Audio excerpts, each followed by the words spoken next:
Hey guys, welcome back to Caffeinated Comic Books. I am your host. Today we're getting into the Star Wars Age of the Republic one-shot focused on Jango Fett, the bounty hunter of Star Wars fame. Right off the bat, we got a pretty clean cover here. Now, admittedly, I didn't enjoy this issue quite as much as I did the last one, which was focused on Obi-Wan Kenobi.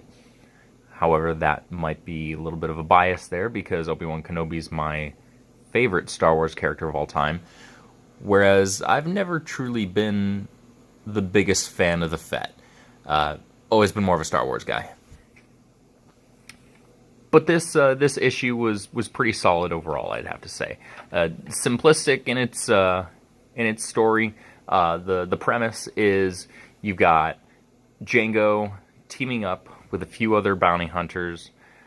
This is during the period where he's working with the people on Kamino in order to produce his clone army for the Republic, actually for Darth Sidious. We all know this. Spoiler alert. Senator Palpatine, Chancellor Palpatine, is actually Darth Sidious. If you didn't know, that sucks. The movie's been out for a while. But anyway, so he's teaming up with these other bounty hunters, these kind of nobodies, and he brings his son along because he's training Boba Fett. You may recall from Episode 2, Attack of the Clones, that he wanted, aside from his very sizable salary for allowing the Kimonians, you know what, I'm not even going to bother. Allowing those guys to use his DNA to create the clone army. Apart from the financial aspect, he wanted one unaltered clone for himself. It was going to essentially be his son. And so he's obviously going to train his son how to be a bounty hunter. And we'd always surmised this. This was always more or less implied. But we never truly got to see it. And in this issue, we get to see a little bit of that. Not necessarily moments of him actually one-on-one training Boba, but rather we get to see kind of the effects and the results of Boba having trained with Jango. And all the Mercs are their mark is to find and capture alive this young woman from a very kind of wealthy family, very basic, very baseline mercenary type story. Nothing fanciful to this. The dialogue it's okay. There was nothing truly stand out about this issue, but there was nothing about it that was like, oh my gosh, I'm going to roll my eyes here. I can't stand this book. There were a couple of moments, though, where these other kind of C-list bounty hunters, C-list at least when compared to Jango, are not necessarily in alignment with Jango or even in alignment with each other. And that kind of plays its own part a little bit later on in the book once they've actually found the woman.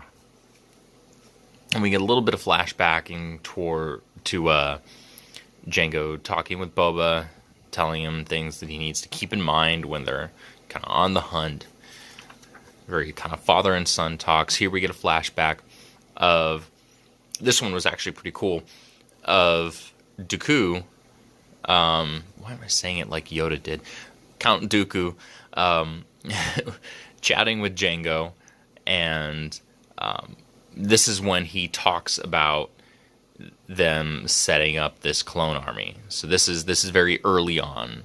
So this is actually well before Episode 2, or at least we can assume as much. But that was actually a pretty cool flashback. I like the flashbacks that they're doing with these Age of the Republic issues, because we're getting little glimpses, little peeks into the past of this galaxy, far, far away. Things that we didn't get to see in the films, things that we maybe haven't seen in the animated series that we've had thus far.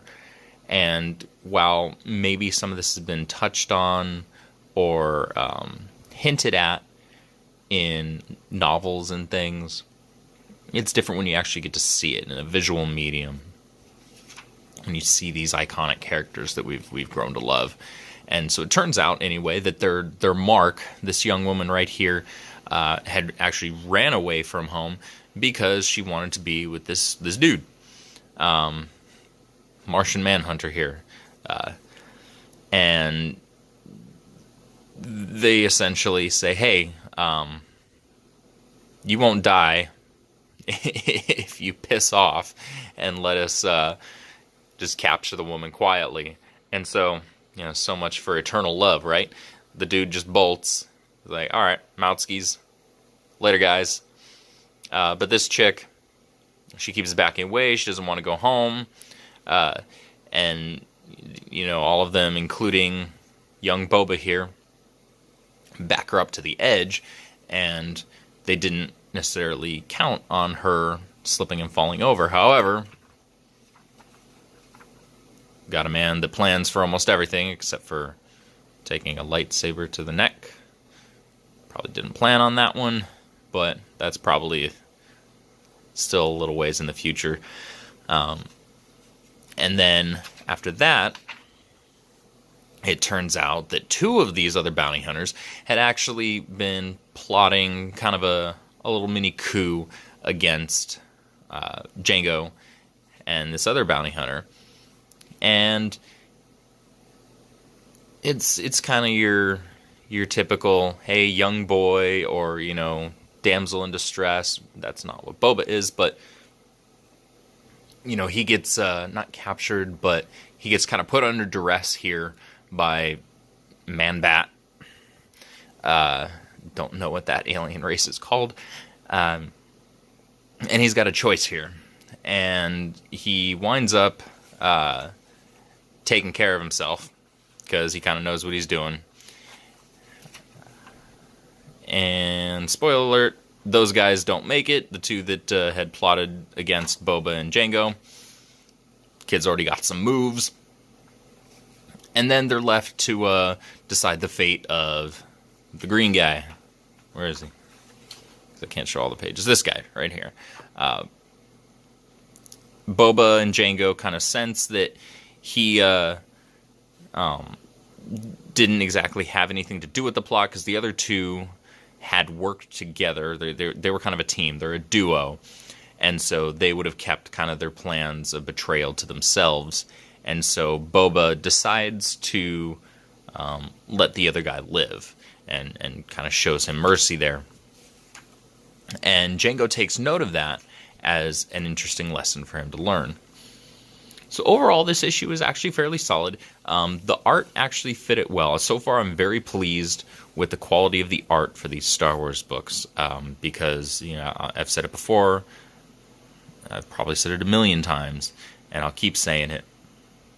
Comic books are a visual medium, and the art needs to be great to look at.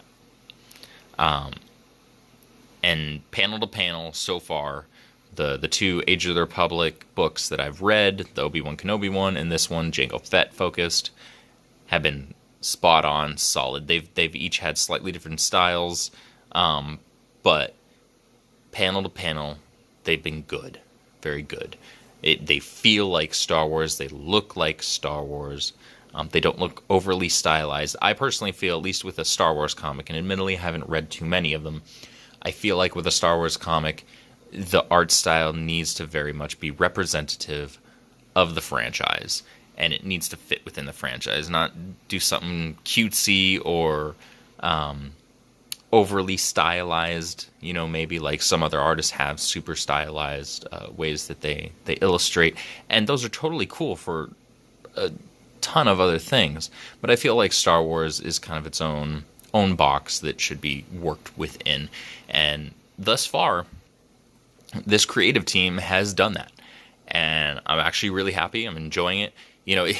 It's really interesting because I'm new to the whole YouTube thing, and so I'm trying to get used to the platform, And there's this dichotomy between wanting to hopefully enjoy the books that I'm reading and reviewing, and yet at the same time wanting to kind of play the algorithm and naturally get more views, get subscribers, etc., so on and so forth. And YouTube, very much like a lot of online platforms these days, people are attracted to negativity, and people prefer the absolute roasting of a book, at least so far that I've seen, than, say, a so-so review or even a good review. At least from what I've seen so far. Now, that may change, as I only have a small handful of videos up right now, and we'll see how that fluctuates and goes in the future. But thank you guys for sticking with me. Thanks for watching. Please hit the like button if you enjoyed the video. Please subscribe if you're not subscribed already. Hit the bell for notifications, and I'll be back with another comic book review later on.